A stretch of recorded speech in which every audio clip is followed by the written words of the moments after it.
भी दिखा देगा।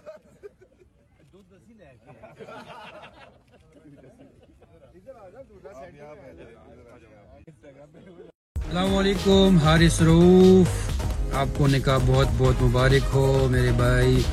लेकिन इतना बताता चलूँ, आप बहुत बुरे तरीके से फंस गए हो।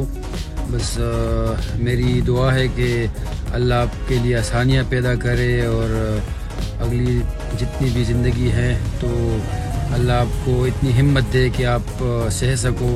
क्योंकि देखें, मैं तो शादीशुदा हूँ तो मैं आपको अपना एक्सपीरियंस ही बता सकता हूँ। तो मेरी बेस्ट विशेस जो है वो आपकी और भाभी के साथ है, और बस जैसे हो वैसे ही रहना और ज़्यादा बड़ी बड़ी नहीं मारना भाभी के लोगों के सामने, ठीक है। और अपना बहुत सारा ख्याल रखना। और सॉरी मैं आज नहीं आ पाया, आपको पता है कि मैंने कहाँ जाना था आज। तो बस मेरी बहुत सारी दुआएं आपके साथ है और I wish you all the very best for your future. खुश रहो।